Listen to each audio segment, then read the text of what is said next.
네, 안녕하십니까. 오늘은 약초TV 27강이 되겠습니다.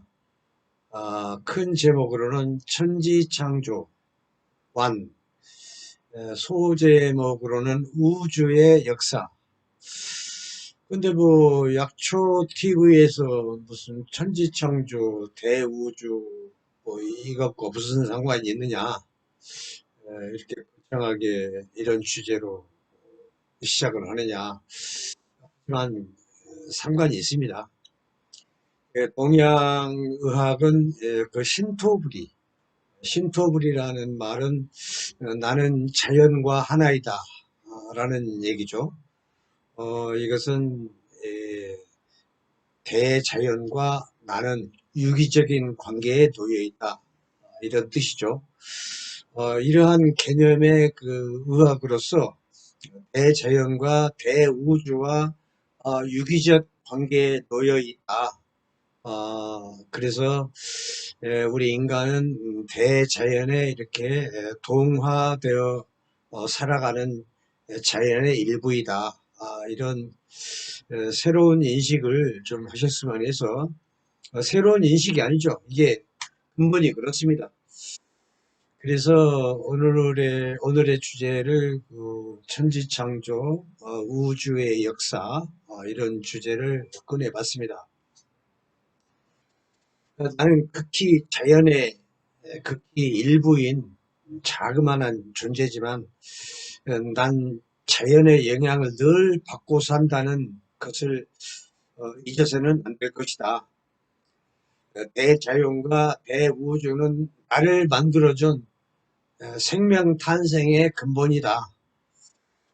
생명의 근원인 그 이 오행을 똑바로 이해해야만 나를 이해할 수 있고 나에게 영향을 끼치는 자연 약초를 이해할 수 있다. 이런 얘기입니다. 동양의학 자체가 자연과 밀접한 관계이고 동양 철학 사상 이런 것이 내포되어 있는 학문으로서 오늘은 깊이 있고 폭넓은 사유의 세계로 인도해 보려 합니다. 가끔 가끔 이 같은 세계로 가보는 것도 의미 있는 일이라 이렇게 생각하기 때문에 이런 주제를 꺼내봤습니다.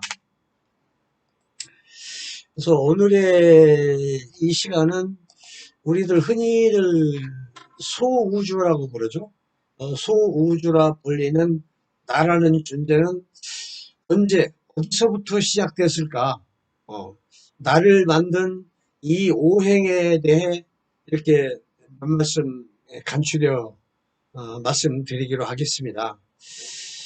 생명 시작의 근본 바탕이 대자연과 대우주, 우주가 토대라고 할 수 있는 것이죠. 오행의 토대이기도 하고, 이러한 대우주가 어떻게 이루어졌는가를 한 번쯤 생각해 볼 필요가 있다. 그런 얘기입니다. 그래서 내 생각을 태양도 없고, 달도 없고, 뭐 별들도 없고, 하나키 먼 암흑의 세상으로 거슬러 올라갈 필요가 있다. 어, 그래서 이 대우주의 모습은 대우주의 역사라고 말씀드렸어요. 대우주의 모습은 태역, 태초, 태시, 태소 이렇게 변천되어 왔다. 그 흐름이 그렇습니다. 여기서 태자를 썼죠. 태라는 것은 일정한 어떤 것을 지칭하는 것이 아니라 이 세상에 유일무이한 절대적인 뭐 사물이나 가치에서 둘도 없다는 것을 뜻하는 것이죠. 그래서 이 태자를 붙인 것입니다. 그런 뜻에서 가까운 태양계에서 우리에게 직접 영향을 주고 있는 태양 그리고 달 이런 걸 이런 의미에서 어, 태양에다가 태자를 붙였죠. 태양. 그리고 태음, 달을 태음이라고 그러죠. 동양의학적 이런 관점에서. 그래서 소우주라 하는 인체 12경맥에서 태양경, 태음경 이렇게 이런 걸 쓰는 것도 이런 뜻에서 이렇게 표현을 하고 있는 것입니다. 절대적이라는 이런 의미죠. 태양경, 태음경 이렇게 구분을 하죠. 그래서 이 태역이란 시간, 시간도 별 의미가 없고 공간의 개념이 없어요. 그냥 텅 빈 존재가 없고 그런 의미죠. 그냥 텅 비어만 있고 미동도 하지 않아. 어떤 움직임도 하나도 없어. 약간의 그 움직임의 변화는 일어나고 있다. 약간의 미미한 그 움직임 정도까지만 말하고 있는 것입니다. 이걸 태엽을 설명하는 제목이라고도 할 수 있는 것이죠. 그래서 이러한 미미한 기의 변화는 이루어지고 있는 세상을 태역이라 확실한 양 이런 것도 없는 겁니다. 이를 이해해 보려면 우주 물리학자들이 말하는 태양계가 형성되는 최근에 46억 년 전, 이 46억 년 전도 큰 의미에서는 최근의 일이다. 이렇게 일단 생각을 해보는 것입니다. 46억 년 전보다 훨씬 더 거슬러 올라가면 정말 시간 개념이 없는 것입니다. 이런 자체가 이렇게 말하는 자체가 그러니까 46억 년 전 그 이상 우주의 그 빅뱅이 138억 년 전이죠. 근데 이게 그 빅뱅이 이루어지기 전 그 훨씬 더 전으로 올라가자는 얘기입니다. 그래야만이 비로소 태역이라는 이 세상을 만날 수가 있는 것입니다. 이 말은 그 인간의 과학적 사고에 수치를 갖다 대고 시간을 계산하며 논한다는 건 정말 무의미하다. 이런 얘기입니다. 또한 태양도 없고 달도 없고 별들도 없고 태양계, 은하계 이런 것도 없는 것입니다. 그냥 텅 비고 존재하는 게 아무것도 없다. 이런 얘기입니다. 공간의 의미도 없는 것입니다.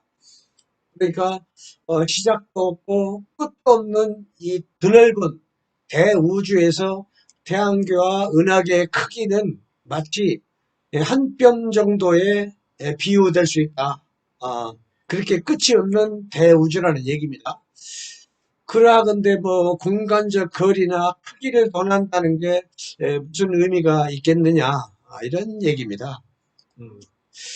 그래서 이렇게 상상할 수도 없는 까마득한 옛날로 거슬러 올라가는 세상, 즉 빛도 없이 어둡고 적막한 세상으로서 어떤 그 기체와 먼지로만 가득 채워진 세상일 것이다. 이와 같이 태역의 세계란 음양의 이치는 어느 정도 존재하겠지만 아주 그 미미한 것이죠. 그 음량의 그 편차가 뚜렷하지 않아 가지고 음량도 불분명하다는 얘기입니다. 따라서 오행도 이루어지지 않는 그런 세계일 것이다. 목화토금수 이런 게 없다는 얘기죠. 확실한. 다시 말해 시간과 공간의 개념이 없는 마냥 그러한 속에서 그 어떤 커다란 기의 변화는 나타나지 않고 그저 약간의 미미한 움직임 정도만 있는 상태라고 보면 되는 것입니다. 그러다가 혹간 움직이는 바람이 좀 일어나서 뭉쳐서 기체끼리 뭉치고 먼지끼리 뭉치고 뭉쳐서 약간의 이동도 하고 그렇게 뭉친 게 정지도 하고 또 흩어지기도 하고 뭉치기도 하고 이런 약간의 움직임이 계속 반복되는 그런 상황일 것이다. 이러한 세계를 주도하는 걸 굳이 말하려면 그 움직임을 주관하는 것은 바로 바람이다. 바람은 목화토금수에서 무기죠. 그래서 목화토금수가 없는 상태에서 직접 바람만이 존재하는 것입니다. 약간의 그것도 미미한 정도의. 예. 그러나 그 바람의 움직임도 그다지 크지 않는 세계로서 이러한 세계를 태역이라 말할 수 있는 것이다. 이렇게 말하고 있습니다. 이러한 때가 언제냐고 묻는다면 글쎄 그 시간의 의미가 전혀 없어요. 시간의 개념이 없으니까.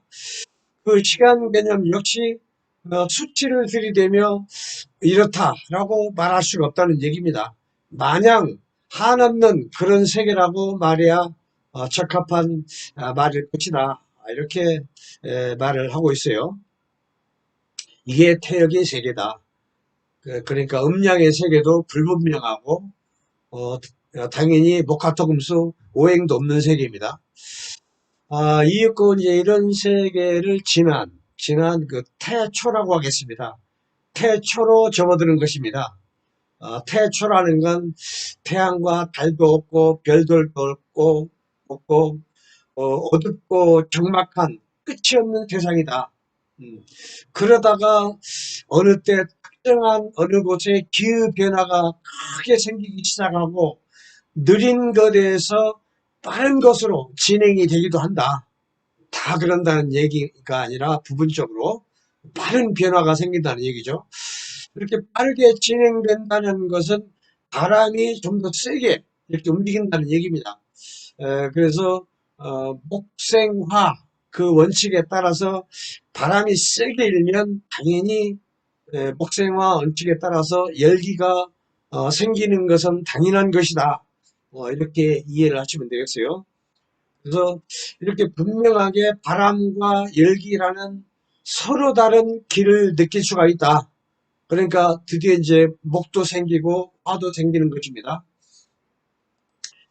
말에 기가 뭉쳤다 흩어지고 정지하고 움직이고를 반복하여 변화되는 그 커진 길을 기의 시초라 말할 수 있다. 이제 정말 기라고 이름을 붙일 수가 있습니다. 이 커진 그 기의 움직임에 따라 먼지는 먼지끼리 뭉쳐 덩어리를 형성하고 가스나 불안정한 그 기류들이 생기고 뭉치거나 흩어지기를 반복하며 커다랗게 뭉쳐진 덩어리들이 큰 덩어리를 형성이 돼가는 것입니다. 직접 쉽게 표현해서 요동친다는 그 표현이 맞는 말일 것이다. 그래서 덩어리와 덩어리 사이사이로는 약간의 빈 공간이 생겨나 가지고 여기에 이제 공간이라는 개념을 붙일 수가 있다. 음. 그러한 그 불규칙하고 불안정한 상태이지만 바람과 열기, 공간 등의 개념이 생기는 시기를 태초라 말할 수 있다. 이렇게 말을 하고 있어요. 그래서 이러한 그 시기를 지나서 이윽고 이제 태시로 접어드는 겁니다. 태시. 시작이라는 얘기죠. 이 세상이. 이윽고 이제 여기저기에 모여있던 여러 바람의 기운이 한데 엉켜서 복잡한 기류를 형성해 나가는 것입니다. 또는 넓은 그 대륙에서 어, 어, 토네이도를 연상해도 됩니다. 넓은 대륙의 토네이도, 회오리 바람 이런 대우주의 회오리 바람은 엄청 크겠죠. 예. 어찌됐든 간에 그 바람의 극한 움직임을 이렇게 표현을 하려는 것입니다. 이런 현상으로 해서 그 태풍의 그 중심부로 먼지 같은 입자들이 모여드는 것입니다. 이렇게 태풍의 그 중심부에는 그야말로 초고밀도의 기체와 먼지 같은 결정체가 생기지 않을 수 없을 것이다. 우주 태풍의 그 방향이라는 것은 아마도 상상할 수 없을 정도의 크기였을 것이다. 즉, 그 폭이 은하계 지름보다 더 컸을 것이다. 이렇게 생각하는 것입니다. 그 바람의 그 중심부에는 극에 달한 가열찬 회오리 바람이 형성이 되어 회전하는 그 속도도 엄청 빨라져 가지고 내부에서의 그 먼지 입자들은 더욱 초고밀도로 형성되어 더욱 어, 조밀하게 되겠죠. 단단해진다는 얘기입니다. 증가된 회전 속도에 의해서 이젠 그 자전의 성질이 생기는 것입니다. 그러한 이후에는 그 운동량을 보존 유지하려는 성질이 생길 것으로 생각하는 것입니다. 그래서 목생화라는 그런 원칙이 생기겠죠. 이러한 회오리 바람 속에 화가 안 생길 수 없을 것입니다. 화가 극대화되면 그 본질은 이제 팽창하려고 합니다. 팽창. 발산하려는 성질이에요. 화의 그 본질이 발산. 이윽고 회오리 바람 치며 뭉쳐져 있던 그 뜨거운 열덩어리, 예, 열덩어리는 더 이상 견디지 못하고 마침내 대폭발을 하죠. 그게 138억 년 전에 우주 대폭발이라는 빅뱅이 이루어지는 것이죠.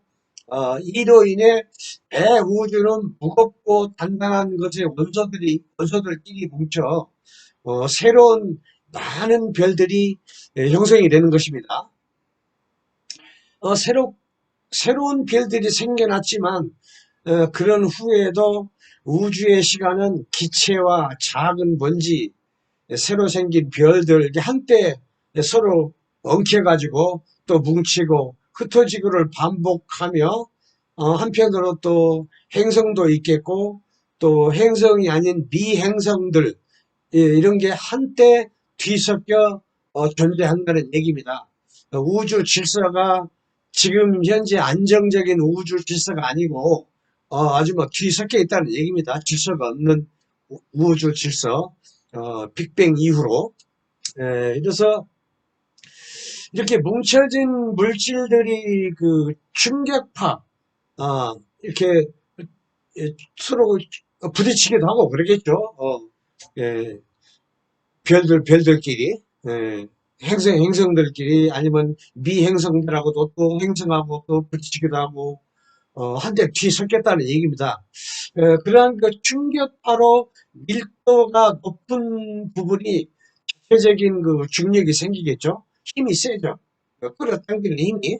그래서 수축도 하고 회전도 하고 해서 주변의 물질들을 잡아 끌어당기는 끌어당기면서 회전하는 속도도 점점 빨라지게 되는 것입니다. 가속이 붙는다는 얘기예요.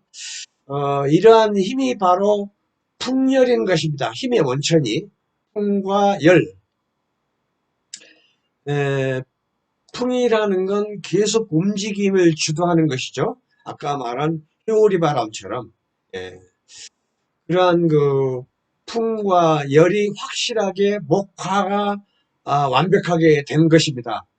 나머지 금수, 토는 차후일이고 그렇게 또 목화가 생기니까 화생토 원칙에 따라서 반드시 그 무게가 있는 밀도가 좀 더 강한 그런 물질들은 또 화생토 원칙에 따라서 이렇게 흙이 생겨나는 것이죠. 확실한 흙이. 이런 그 모임의 결정체들의 모임의 중심부에는 큰 중력으로 기체, 티끌, 흙 이런 등등을 계속 끌어들이고 그렇게 해가지고 밀도를 더욱 키워서 고밀도의 핵으로 성장하게 되는 것입니다. 이 핵은 계속된 그 중력의 응집력으로 끌어당기는 힘으로 인해 온도와 압력이 높아진다. 압력도 높아지고 온도도 더 높아지고 풍열 때문에 이에 따라 이제 자체적으로 핵융합이 가능한 온도에 이르게 된다. 이렇게 점점 빨라지는 최정 속도에 의해 결집된 물질들은 태양계 모양의 납작한 큰 원반 모양을 이루어진다. 쉽게 말해서 태양계를 보시면 되겠습니다. 예, 그래서 핵융합으로 드디어 이렇게 태양이 만들어지는 것입니다. 이 시점이 47억 년 전인 것이죠. 즉 태양이 만들어진 그 시점이. 중심부에서 이렇게 태양이 만들어질 동안 바깥에서는 수많은 그 행성도 있겠지만 미행성체도 같이 존재한다.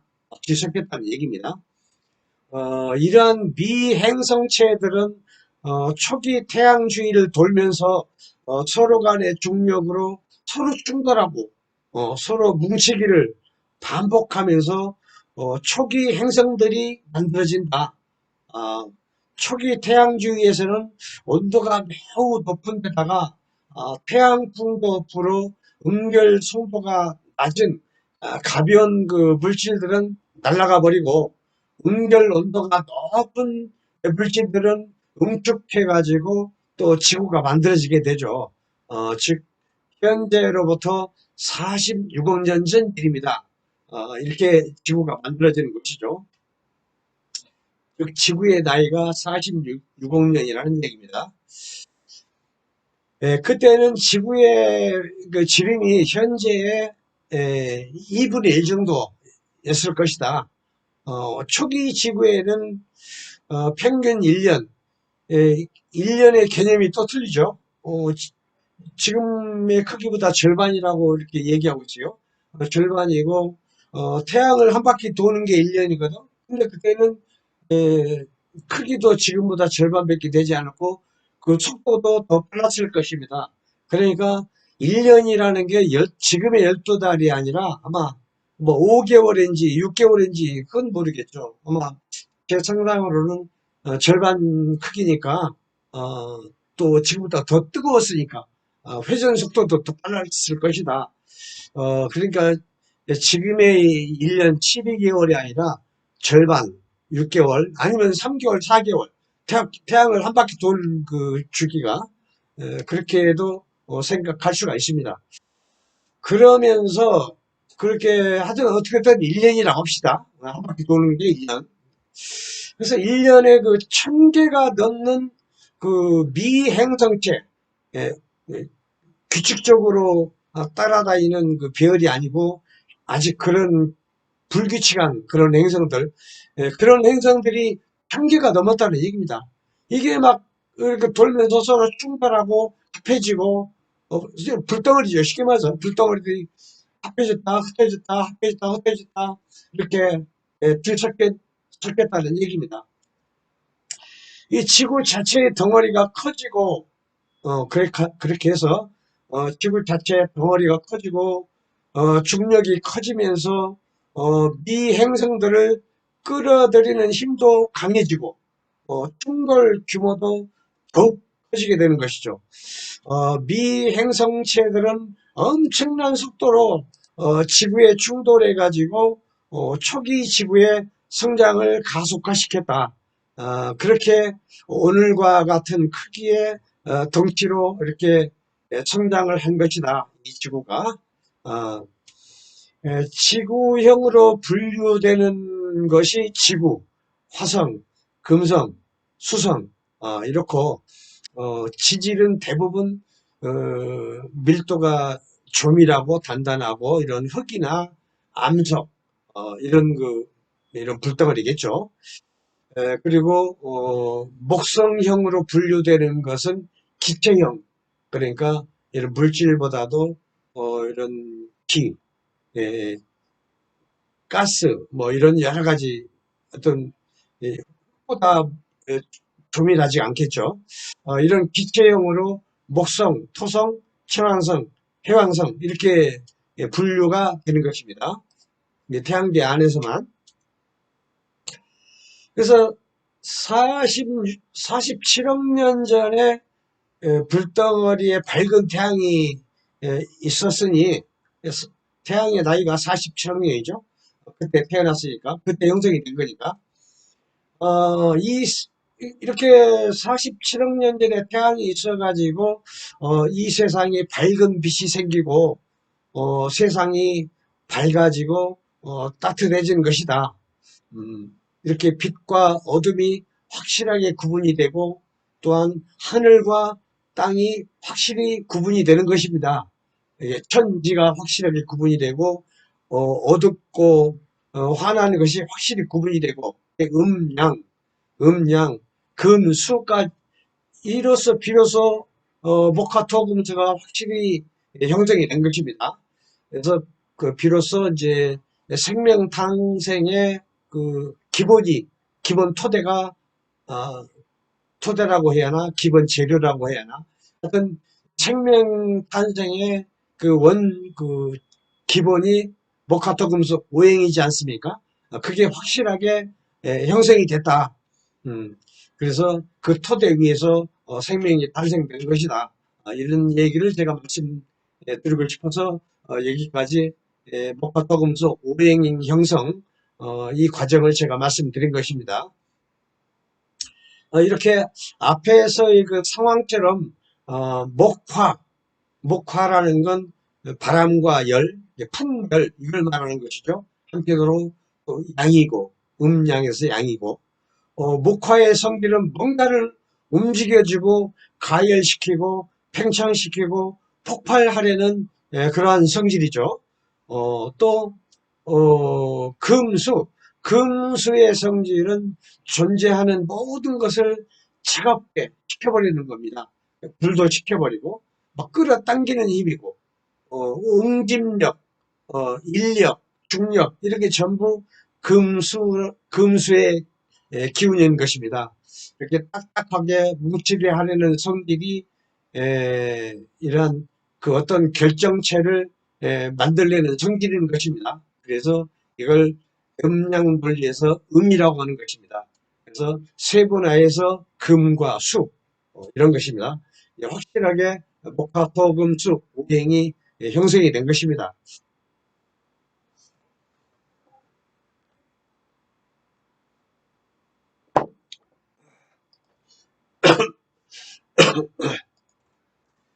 이러한 그 원리를 봤을 때 태양이 생기기까지의 과정에서 보면은 목화의 작용은 절대적이다. 바람과 불, 그러니까 양이죠. 음양불에서 항상 양이 먼저입니다. 음은 항상 어, 양을 따라다니는 것이고 양이 먼저고 그 다음에 음입니다. 바늘과 실입니다. 음양의 논리에서는 항상 이 그 바람과 열의 역할이 끝나면서부터 서서히 식어가는 단계인 금수, 식으면서 굳어지죠. 금수의 기운이 지배하기 시작하니까 태양의 열기도 그 언젠가는 서서히 식어갈 것이다. 여느 다른 그 별들처럼 열을 내지 않는 시점에 도달할 것이라는 얘기입니다. 이렇게 해서 목화가 뚜렷하게 생기고 금수가 생기고 해서 목화, 목화양, 금수, 음양이 합해지면 토가 생기는 것입니다. 토가 생기면 생명이 생기는 것입니다. 뭐 성경에도 흙으로 생명을 만들었죠. 아담을 만들었죠. 그것처럼 토가 생겨야만 비로소 생명이 발현되는 것입니다. 이렇게 확실하게 그러니까 창세기 그 흙으로 아담을 만들었다. 그것은 그 앞에 있던 그 수십억 년 그러한 그 장구한 세월을 생략하고 결과만 얘기했다. 이렇게 이해를 하시면 되겠습니다. 생명이 만들어졌다. 흙으로 아담을 만들었지 않습니까? 이 최종 결론입니다. 결론. 다 생략 그 과정은 그렇게 이해를 하셔야지 왜 그 과정이 없느냐 이러면 안 돼요. 예. 그래서 이로써 그 음양의 간단한 구분법에서 점차 각자의 성질이 확실한 오행이라는 이치를 붙일 수 있게 됐다. 이렇게 어떠한 그 개별적 특성을 지닌 성질이 형성되어가는 형태의 시초가 되고 또한 일정한 시간과 공간적 특성이 나타나는 것을 태시라 말할 수 있다. 이제 비로소 이 과정이 태시입니다. 또는 이것과 달리 한번 생각해 볼 수도 있다. 즉, 눈앞에 태양계만 생각할 게 아니라 그 크기를 가늠할 수도 조차 없는 무한한 우주 전체를 한번 생각해 보자. 모래알처럼 총총히 박혀 있는 수많은 별들이 어느 때 일시에 생겨난 것이 아니라 인간이 상상할 수도 없는 엄청난 장구한 세월의 차벽을 두고 계속해서 여기저기에서 생성과 소멸, 이런 게 생겨나고 없어지고 생겨나고 없어지고 이렇게 하고 있다. 이렇게도 생각해 볼 수 있는 것입니다. 그러니까 지금도 어디에선가는 무언가가 진행 중인지 모른다. 이 끝이 없는 대우주에서 태양계 은하계 말고 저 또 은하계 또 은하계 아득히 멀 정반대. 어차피 대우주 끝이 어딘지는 모르지만 분명한 사실은 둥글다는 사실. 태양도 둥글고 지구도 둥글고 별도 둥글고 무한 별이 없어요. 이 우주 전체의 물질, 별들의 물질 자체가 둥글기 때문에 둥글러 가야 하기 때문에 둥근 것입니다. 그거 하나만 봐도 이 끝이 어딘지는 모르지만 대우주는 분명히 커다란 둥근 것이다. 그렇게까지는 확실하게 말할 수가 있는 것입니다. 그래서 어딘지는 모르지만 끝이 없는 어딘가에 어떤 이제 태양계에서 생겨나는 태양도 생기고 지구도 생기는 것처럼 이 막 폭발 과정이 일어날지도 모른다. 이런 얘기입니다. 즉 태시라는 시기를 막 끝냈을지도 모른다.